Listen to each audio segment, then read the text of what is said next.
Assalamualaikum warahmatullahi wabarakatuh. Alhamdulillah Alhamdulillahilladzi bi ni'matihi tatimmus salihat.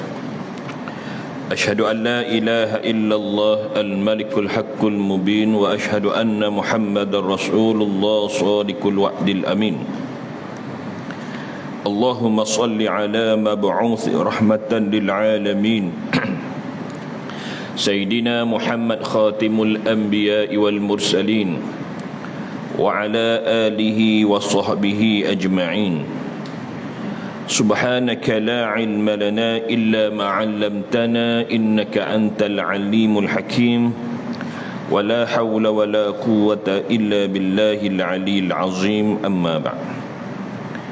Marilah di kesempatan ini kita sama-sama berniat iktikaf. Mudah-mudahan sepanjang kita berada dalam majlis ini, di tempat ini, dicatatkan pahala di sisi Allah Subhanahu wa taala. Sebagaimana yang diwawarkan, Ustaz akan membahaskan kitab Ar-Ruh yang dikaryakan oleh Al-Imam Ibn Qayyim Al-Jauziyah, di mana kita masih lagi membahaskan permasalahan yang pertama, adakah orang mati akan mengesan ziarah orang yang hidup dan salamnya kepada mereka ataupun tidak. Bukan sahaja salam, bahkan juga bicaranya orang yang hidup kepada si mati itu dapat didengari ataupun tidak. Yang pertama, memang kita masih lagi dalam perbahasan tersebut, dan kita telah bahaskan banyak, di antaranya salam sebagaimana yang disebut oleh Nabi sallallahu alaihi wasallam, yang diriwayatkan dalam hadis sahih Bukhari juga hadis sahih Muslim, yang mana Nabi sallallahu alaihi wasallam menyatakan, ma min muslim yamurru ala qabri akhihi kana ya'rifuhu fid dunya fayusallimu alaihi illa raddallahu alaihi ruhahu hatta yarudda alaihi salam. Tidak ada seorang muslim pun apabila dia melalui kubur saudaranya yang dia kenal ketika hidup di dunia, lalu dia memberikan salam kepada si mati, illa raddallahu alaihi ruhahu, melainkan Allah kembalikan roh di sisi kuburnya, di sisi jasadnya, sehingga dia boleh menjawab salam. Ini hadis ni kita dah baca banyak kalilah. Begitu juga disebut dalam kisah dalam peperangan Badar, Nabi SAW memerintahkan di kalangan para sahabat agar mengumpulkan mayat-mayat Quraisy dalam satu lahat.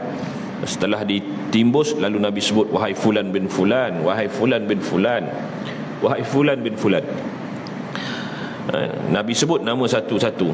Nabi tanya, adakah kalian mendapati janji Tuhan kalian itu benar? Sesungguhnya aku mendapati janji Tuhanku itu adalah benar. Mana Allah kalahkan Quraisy di waktu itu. Allah letakkan Islam mengatasi kebatilan.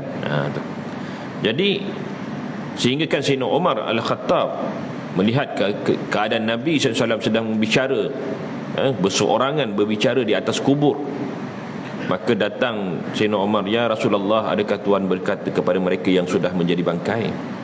Lalu Nabi kata, sesungguhnya mereka lebih mendengar daripadamu, wahai Umar. Maknanya mereka tu lebih mendengar daripadamu, wahai Umar. Tak kiralah sama ada dia beriman ke dia tidak beriman, tapi bicaranya atau salamnya orang yang hidup kepada si mati itu didengari.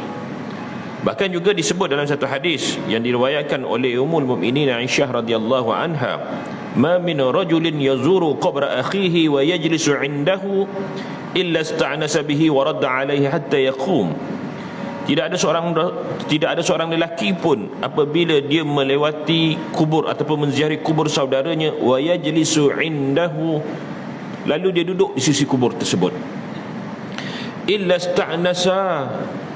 sta'nasa bihi, melainkan ahli kuburan itu menjadi senang, wa radda alaihi hatta yaqum, sehinggalah yang datang menziarahi duduk tadi bangun dan meninggalkan. Sebab itulah di kalangan para ulama, di dalam kitab Ar-Ruh sendiri, di kalangan pengarang kitab sendiri mendatangkan tentang bacaan Al-Quran di atas kubur. Dirakamkan oleh Ibn Qayyim Al-Jauziyah, yakni perihal mengenai baca Al-Quran di atas kubur. Ya, mereka dengar. Bahkan juga disebut di dalam kitab Al-Azkar Imam An-Nawawi, doa orang yang hidup kepada si mati itu hasil daripada bacaan Quran. Dia baca Quran lalu dia berdoa. Dia kata Allah maj'al wa ausil wa taqabbal ma qara'nahu minal Quranil azim ila fulan bin fulan. Ya Allah, jadikanlah apa yang kami baca. Allah maj'alna wa ausil, dan sampaikan, wa taqabbal, dan terimalah thawaba, yakni pahala, ma qara'nahu minal Quranil azim, daripada apa yang kami baca Al-Quranil azim ini kepada si fulan bin si fulan. Maka jelas, baik dalam kitab Ar-Ruh maupun kitab Al-Azkar Imam An-Nawawi warid perihal mengenai tersebut. Maknanya ya boleh, tidak mengapa. Dan juga kita telah juga membicarakan, ini Ustaz pun nak rewind balik je, recap balik apa yang kita telah bahaskan mengenai kitab Ar-Ruh ni. Sebab tajuk yang kita nak bicarakan pada malam ini ialah talqin. Kan? Bukan saja membaca Al-Quran di atas kubur juga menjadi kontroversi, talqin juga menjadi kontroversi. Tapi sebelum tu kita nak Ustaz nak sentuh juga apa yang telah kita bahaskan sebelum ini, iaitu tentang keutamaan membaca surah Yasin. Walaupun dalam kitab Ar-Ruh sebelum ni ada menyatakan kisah yang berlaku di kalangan tabi'in, iaitu dia menziarahi kubur ibunya.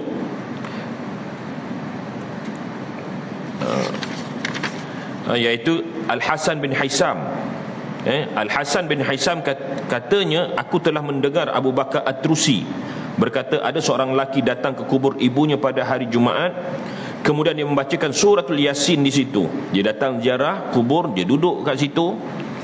Illa sta'nasa bihi, kata Ummul Mukminin Aisyah, kata di mana Nabi SAW kata, bila orang datang ziarah lalu dia duduk di sisi kubur, orang dalam kubur itu rasa senang.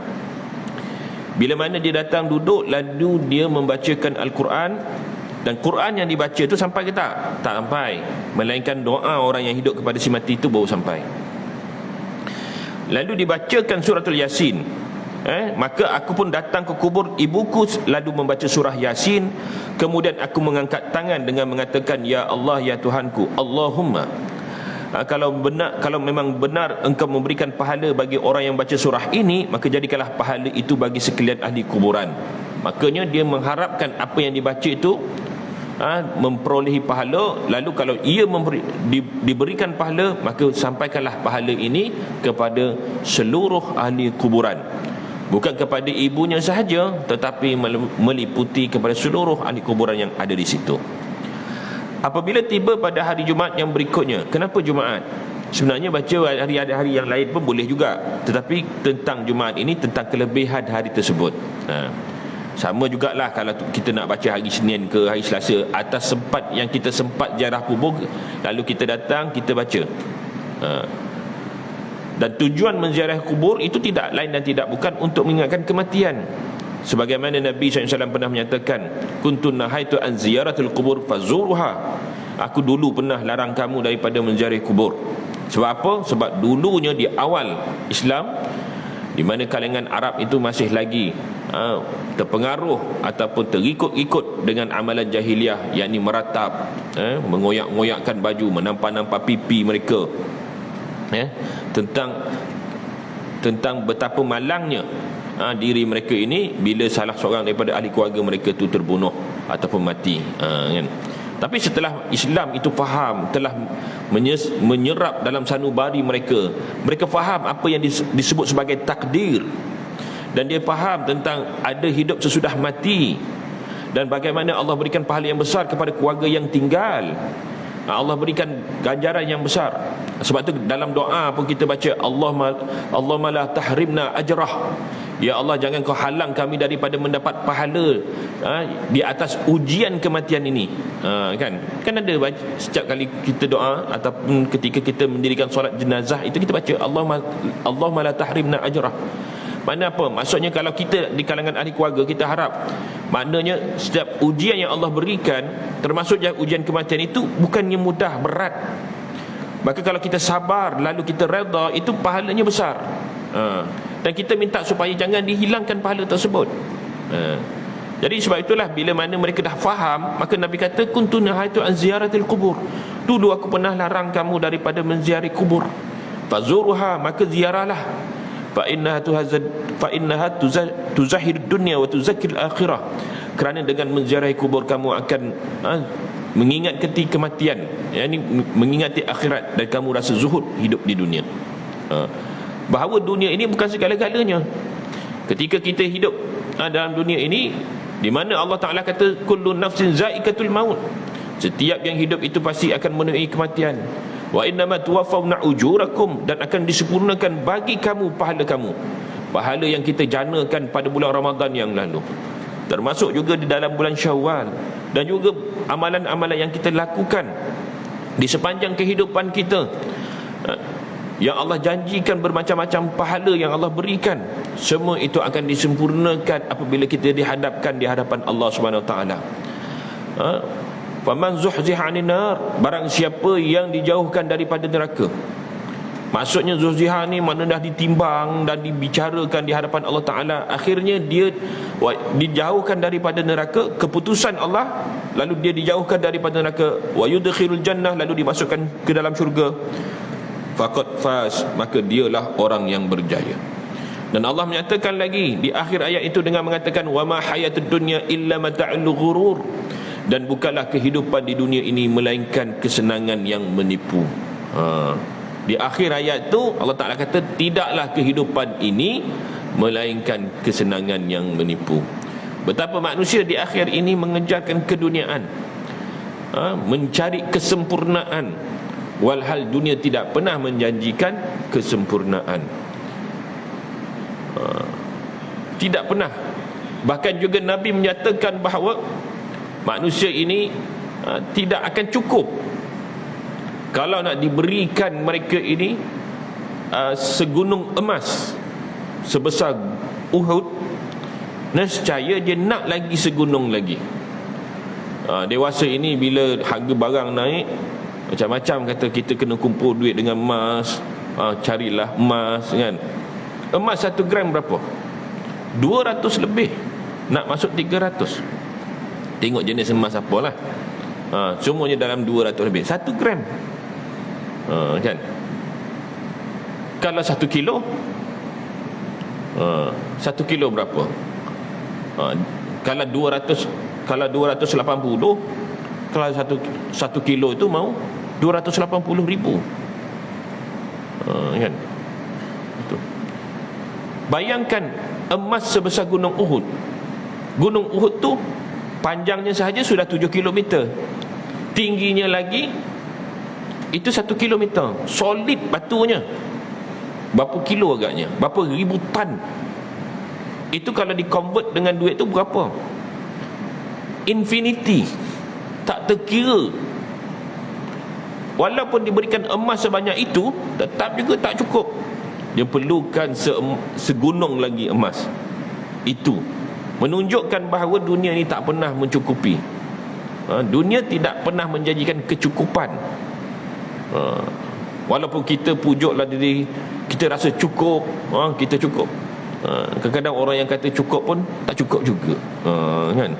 Kita cakap senang lah, kan? Ustaz nak bercakap kita mesti rasa cukup, ikhnak dan sebagainya. Hari lain tak cukup juga. Kan? Ujian Allah Subhanahu Wa Taala bukan senang.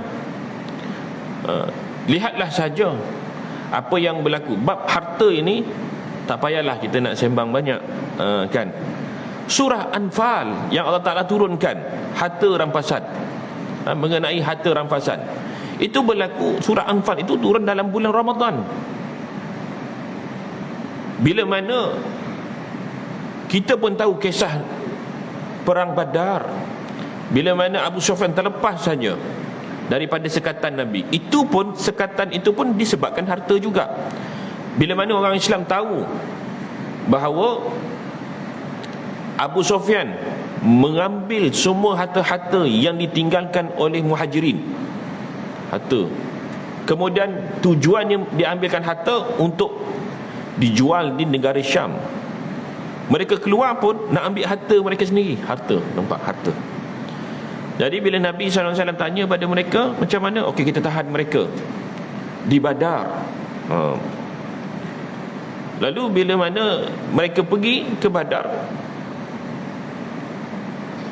dan mereka dapati bahawa ataupun perjalanan nak pergi ke Badar ataupun perjalanan nak menahan kabilah Abu Sufyan ni, didapati Abu Sufyan terlepas. Nabi tanya pada mereka, macam mana kita nak teruskan ke ataupun kita nak balik? Iaitu didapati bahawa di belakangnya Abu Sufyan itu ada tentera Quraisy 1000 orang. Nabi tanya, kita nak teruskan berperang ataupun kita balik? Nabi tanya Sayyidina Abu Bakar, kata terus. Tanya Sayyidina Umar, kata terus. Teruskan saja. Tetapi ramai di kalangan mereka ni tidak mahu pergi berperang. Mereka tidak keluar daripada rumah untuk berperang, tak. Mereka nak ambil harta saja. Lalu Allah Ta'ala sebut, Allah turunkan ayat dalam surah Ali Imran. Allah Ta'ala sebut, fa'asa an takrahu syai'a wa huwa khairul lakum. Boleh jadi kamu tak suka sesuatu itu, dia baik untuk kamu. Dan ramai di kalangan mereka tak nak pergi perang pun, takut. Mereka beranilah kalau setakat tahan Abu Sufyan tu, bukan nak pergi perang pun, nak tahan ni kabilah tu beranilah. Tapi nak pergi perang dengan Quraisy ni, satu takut. Sebab Quraisy ni bukan calang-calang, nama pun Quraisy. Quraisy tu dari segi bahasanya ialah maknanya jerung, maknanya kuat. Memang Quraisy ni kuat. Berapa banyak kabilah-kabilah Arab di waktu itu tewas dalam peperangan dengan Quraisy ni. Quraisy ni kuat. Pedang yang dipakai oleh mereka itu pun pedang musuh yang mereka kalahkan. Baju perisai yang mereka pakai itu pun hasil daripada musuh punya. Berapa banyak musuh yang gugur, tumpas dengan di tangan-tangan Quraisy ni. Kuat dia. Tiba-tiba nak pergi perang dengan mereka, tak berani. Tetapi Allah berikan kemenangan, dan harta yang mereka dapat tu banyak. Lalu bila dapat harta, berebut pula. Termasuk di kalangan mereka yang asalnya tak nak perang, bila menang nak juga. Lalu bila ditanya kepada mereka, mereka ajukan kepada Nabi SAW. Lalu Nabi SAW ditanyakan kepada Nabi perihal ini harta rampasan ini, Anfal. Siapa yang lebih berhak? Nabi terdiam. Nabi kata, kumpulkan saja, tunggu saja keputusan Allah Ta'ala. Tak lama kemudian turun, wa yas'alunaka 'anil anfal. Mereka bertanya kepada Wahai Muhammad perihal mengenai harta. Qulil anfalillahi wa rasul. Katakanlah, harta rampasan ini serahkan pada Allah, milik Allah dan juga Rasul. Barulah di waktu itu dia bagi-bagikan.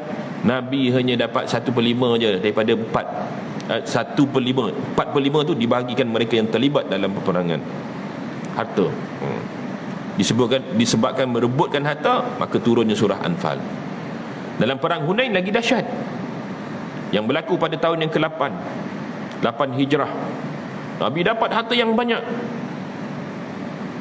Unta saja 40,000, lembu saja 50,000, kambing saja lebih daripada 100,000 dan hampir masuk ke 200,000. Sedikit pun Nabi tak bagi pada Quraisy, sedikit pun Nabi tak bagi kepada kaum Ansar.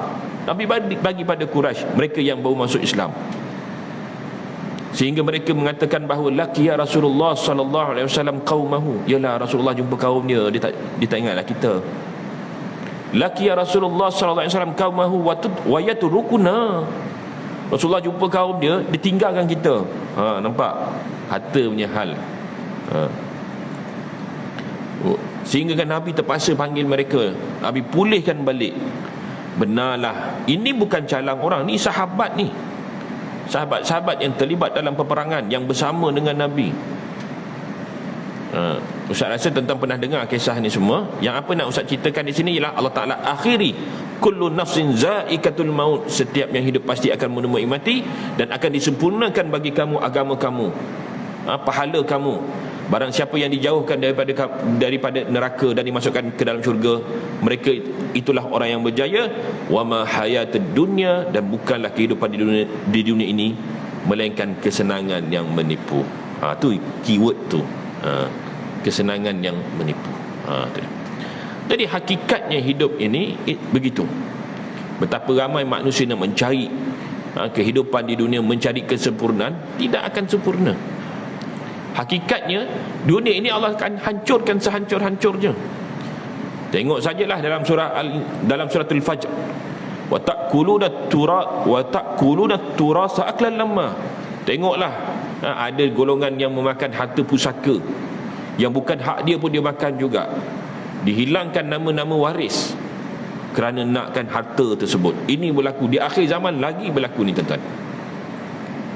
Wa tuhibbunal mala hubban jamma. Dan ada pula kelompok yang menghimpunkan harta, tak kira halal, tak kira haram, tak kira ia menindas ataupun tidak, menipu dalam segala hal, menipu dalam perniagaan, dalam timbangan, dalam macam-macam. Allah kata jangan macam tu. Kalla idza dukkatil ardu dakkan dakka, jangan macam tu. Ingatlah, bumi yang kamu rebutkan ini akan hancur dengan sehancur-hancurnya. Bila tiba masanya, bumi yang direbutkan ini hancur. Tidak ada apa yang kekal. Sebab itulah di hujung-hujung raya kita ni, ramai yang buat open house lah. Hari ni pun ada, semalam pun ada. Ustaz teringat syair bahasa Arab, syair Arab. Dia kata laisa id liman labisa jadid walakin id liman khafa maqamal wa'id. Bukanlah raya itu kerana kita dapat pakai baju baru, serba baru, tak. Tetapi yang dikatakan raya itu ialah apabila seorang itu mengingati hari yang mana dia akan dibicarakan di hadapan Allah, iaitu faqad faz. Barang siapa dia masuk dalam syurga setelah berlaku perbicaraan di sisi Allah Subhanahu Wa Taala, maka dialah orang yang berjaya. Itulah kemuncak hari raya yang sebenar. Itu dia. Jadi sudah tentulah nak sampai ke tahap itu. Dalam hidup kita ni mengalami ataupun menghadapi beberapa fasa-fasa. Selepas daripada mula-mula daripada kita dilahirkan, proses kita dibesarkan, proses kita belajar, proses kita lanjut usia, sehinggalah kita nanti ada satu proses lagi, proses di alam barzakh. Maka di waktu itu tidak ada apa yang kita boleh harapkan melainkan doa orang yang hidup kepada si mati.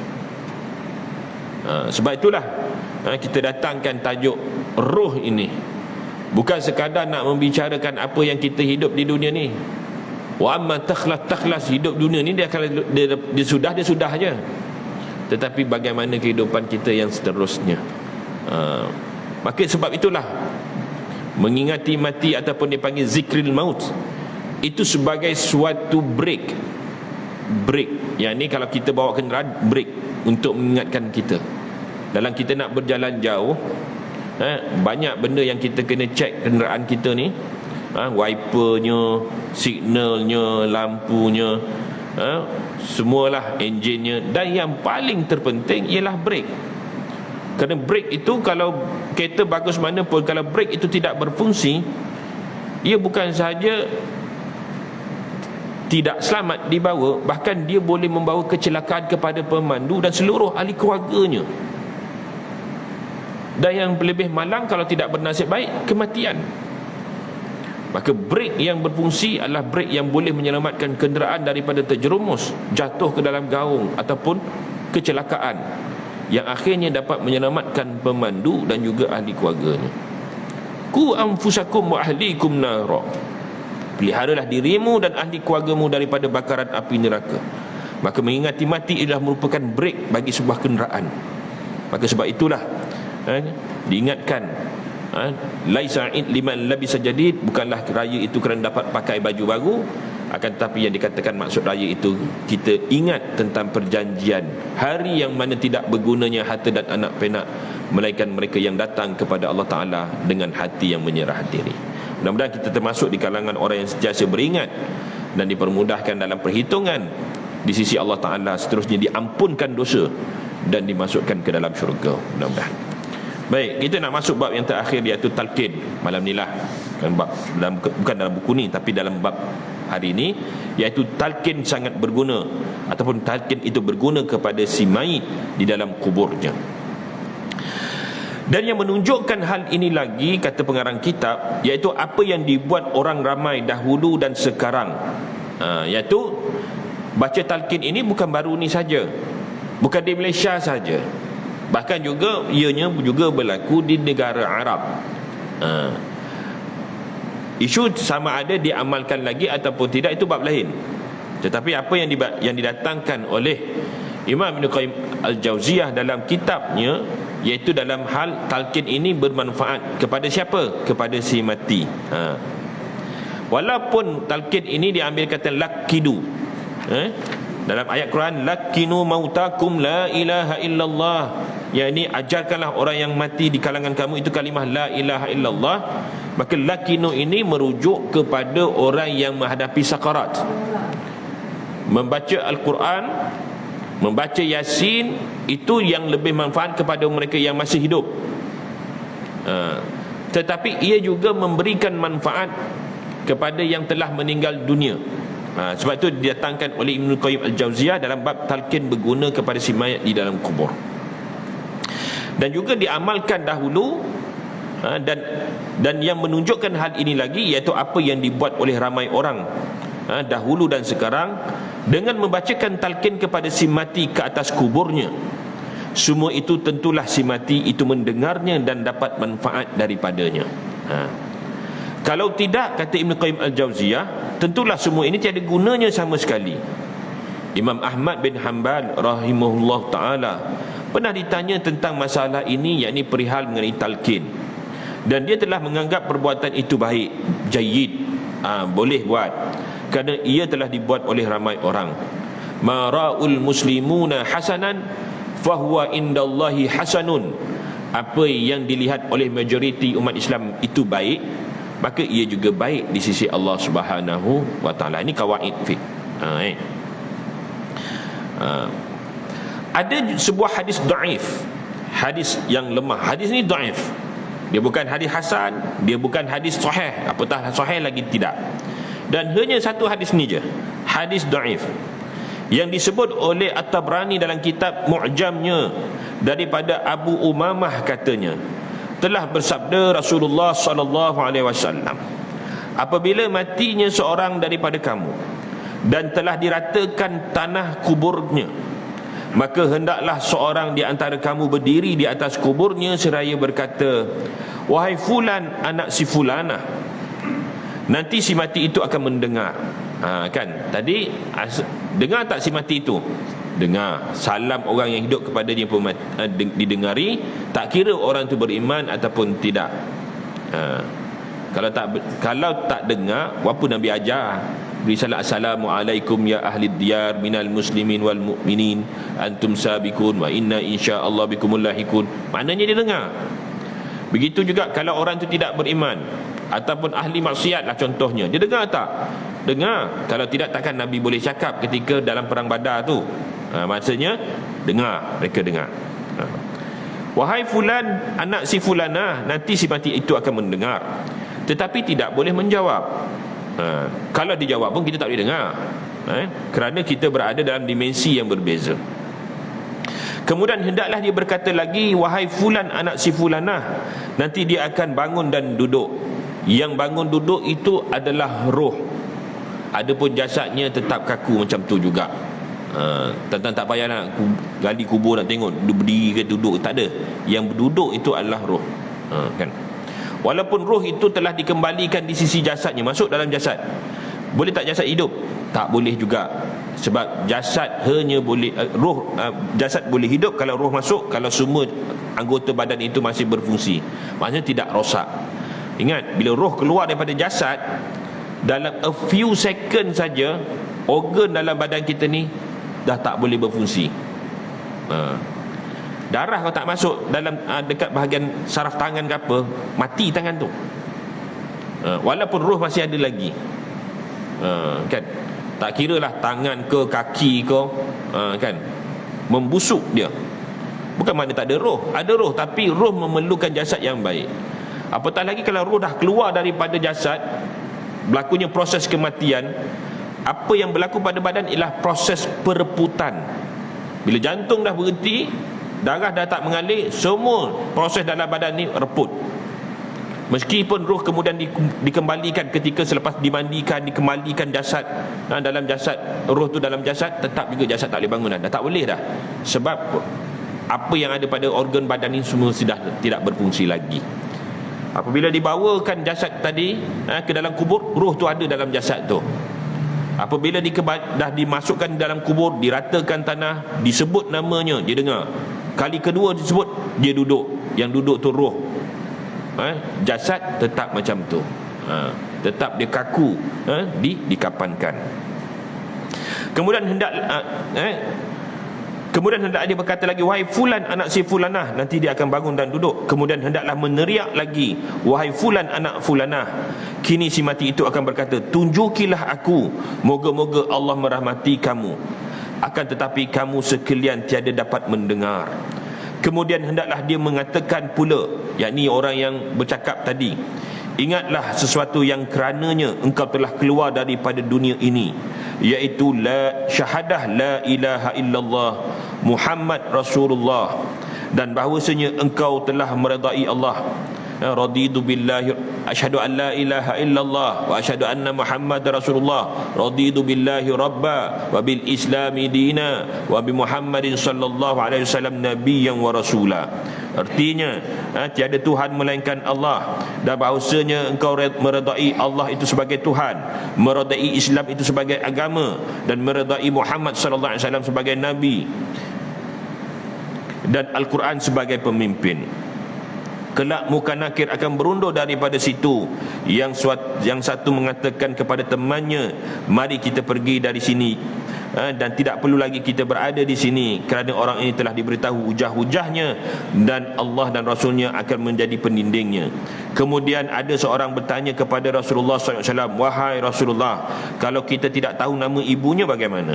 Jawabnya, serulah nama orang itu dengan dibinkan kepada ibu sekalian manusia, iaitu Hawa.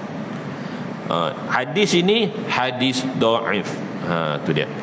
Bab hadis dhaif, ia diamalkan kerana nak mengambil fadail je.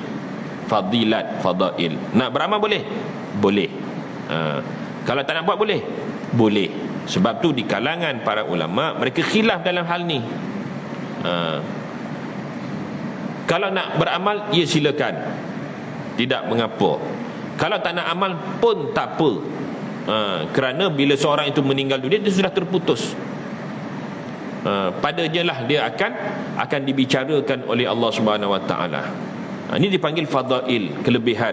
Moga-moga apabila diberikan diperingatkan, ia memberikan manfaat kepada si mati tadi. Hakikatnya yang akan menjawab ialah amalan dia. Laha ma kasabat wa alaiha ma kasabat. Kalau dia melakukan kebaikan, maka dia akan dibalas dengan baik. Kalau dia melakukan kejahatan, dia akan diazab oleh Allah Taala. Kan? Jadi itu. Jadi di kalangan ulama-ulama, mereka khilaf dalam perkara ni. Ada yang mengambil yang memilih untuk tidak bertahlil, bertalqin, dan ada yang memilih untuk bertalqin. Kan, setakat ini dah viral semua dia tanya. Ada pun mereka yang tidak bertalqin, yang memilih untuk tidak bertalqin, mereka tidak menolak hadis ini memang dhaif pun, dan dia pula tidak mengatakan ini bid'ah, tak. Contohnya Dr. Rozaimi, kan, ada satu video yang kita dengar, dia tak mengatakan itu bid'ah, tak, cuma dia tidak buat. Dan kita kena faham. Jangan pula kita kata dia tak tahlil lalu dia kata kita ni bidah. Tak, dia tak cakap pun. Dia tak cakap pun. Dan mereka yang memilih untuk tidak tahlil, mereka setakat ni yang Ustaz dengar, mereka tak ada kata talqin ni bidah, tak ada. Talqin. Dan Ustaz sendiri macam mana? Ustaz memilih pada talqin. Ustaz sendiri memilih pada talqin. Tu dia. Ini sebab tu bila kita faham tentang ilmu, kita berbeza dari segi bab ilmu. Jangan pula kita mencela kepada mereka orang yang berbeza pandangan dengan kita. Kan? Itu dia. Ini sebab tu kita datangkan majlis-majlis ilmu ni, kita ajar agar berbeza, kita menghormati perbezaan tersebut. Dan jangan pula kita mencela. Kan? Kalau kita nak menahankan hujah kita, kita mencela orang lain. Jangan macam tu. Ustaz sendiri bertahlil, Ustaz sendiri bertalqin. Dan memang kedua-duanya ada khilaf di kalangan ulama. Ya, sudah. Kan? Jadi itu. Yang penting kita buat, kita faham. Kan? Dan ada pun talqin ini ialah berasaskan kepada hadis dhaif. Hadis dhaif itu kita mengharapkan kelebihan, yakni fadail kat situ. Kan banyak ulama, bukan maksudnya bila hadis dhaif ni ulama tak beramal. Ramai ulama beramal dengan hadis dhaif ni kerana nak dapatkan manfaat. Contohnya hadis tentang hadis 40. Imam Nawawi menulis tentang kelebihan tentang hadis 40, Arba'in Nawawiyah. Ulama-ulama lain juga menulis hadis-hadis 40 juga, iaitu mereka menghimpunkan 40 hadis. Mereka menghafaz, mereka merakamkan dalam kitab-kitab mereka kerana ada kelebihan tentang hadis 40 ni. Dan Nabi tak sebut secara spesifik hadis apa, tak. Ulama melihat tentang kelebihan hadis 40 lalu mereka buat. Imam Nawawi dibuat buku dia sendiri, imam-imam lain pun buat buku mereka sendiri. Tetapi secara umumnya hadis 40 itu berasaskan kepada hadis dhaif. Kelebihan hadis dhaif, kelebihan hadis 40 tapi berasaskan hadis dhaif. Jadi di kalangan ulama, walaupun dia dhaif dan dianya bukan mungkar, apatah lagi dhaif jiddan, kalau dia bukan, dia sekadar dhaif, maka mereka amal. Yang tidak boleh itu kalau hadis itu dhaif jiddan, mungkar, lagilah kita tidak boleh beramal. Dah masuk isyak dah? Belum? Sikit lagi 4 minit. Okey. Jadi sebab itu bila kita beramal, kita diajar supaya beramal itu dengan ilmu. Kita berhujah pun dengan ilmu, kita menerima dengan ilmu, kita menolak pun dengan ilmu. Kan? Okey, kata bagaimana Imam Ibn Qayyim Al-Jauziyah? Ibn Qayyim Al-Jauziyah tuan-tuan kenalkan siapa? Anak murid kepada Ibn Taymiyah. Ni Ibn Taymiyah ni keras orangnya. Jadi kalau anak muridnya mesti lebih kurang sabar kan. Tetapi beliau sendiri merakamkan talqin itu berguna untuk si mayat. Kan. Nah, kata Ibn Qayyim Al-Jauziyah, kalaupun hadis ini tidak sahih, dia sendiri mengakui hadis ini bukan sahih. Namun perbuatan ramai orang yang mentalkinkan orang mati itu telah tersebar luas di mana-mana kota dan kampung tanpa diingkari lagi. Beliau sendiri setuju. Kan. Dan itu saja sudah cukup menjadi bukti untuk diamalkan. Kata Ibn Qayyim Al-Jauziyah, begitu pula Allah Ta'ala belum pernah mentakdirkan suatu adat di atas suatu umat di merata timur dan barat. Bila timur dan barat itu bukan saja Melayu, sampai ke barat itu maksudnya meliputi negara Arab juga. Sedangkan umat itu telah sempurna akal dan banyak pula pengetahuan untuk mentatbikkan, yakni untuk mempraktikkan perbicaraan kepada sesuatu yang tidak dapat mendengar atau mengerti, padahal umat itu telah menganggapnya baik. Yang kaedah tadi, mara'ul muslimuna hasanan fahuwa indallahi hasanun. Apa yang dilihat oleh majoriti umat Islam itu baik, maka ia juga sebenarnya baik di sisi Allah. Begitu. Ini kaedah, dia panggil kaedah usul fiqh. Usul. Kan, itu yang juga digunakan oleh Ibn Qayyim Al-Jauziyah dalam bab talqin ni. Jadi kalau ada mereka yang menolak untuk memilih untuk tidak talqin, silakan, tidak mengapa. Sebab kerana hadis ini pun hadis dhaif, bukan hadis sahih pun. Jadi kita ni tidak diingkari oleh sesiapa pun, bahkan ia merupakan satu tradisi orang yang terdahulu untuk diikuti oleh orang-orang yang terkemudian. Kalaulah orang yang ditujukan perbicaraan itu tidak dapat mendengar, kalaulah kita cakap kepada si mati itu yang ada dalam kubur itu tak mendengar, nescaya ia sama seperti bicara kepada tanah, batu, kayu, ataupun kepada sesuatu yang tidak ada di situ. Tak, roh tu ada di situ. Yang kita bicarakan itu ialah roh. Bila kita berbicara dengan roh, jasad ni kalau dia hancur sekalipun, kita datang kubur lah, ayah kita dah lama meninggal, 10 tahun, 20 tahun, jasad dia lagi dah hancur dah dia. Tapi kita datang beri salam lagi tak? Kita beri salam. Makanya yang kita beri salam itu pada jasad ataupun roh? Roh lah. Kan, itu dia. Maka yang dengar tu ialah roh. Yang mendengar itu ialah roh. Maka kita adalah roh di sebalik jasad. Kan. Nescaya ia sama seperti hal ini meskipun dianggap baik oleh setengah golongan, namun ada setengah para ulama juga memandangnya buruk dan tidak berasas. Ada juga. Ini diakui oleh Ibn Qayyim Al-Jauziyah. Mana bicara tentang khilaf, tentang talqin ini bukan sahaja di zaman kita sekarang ini, zaman dulu pun begitu juga.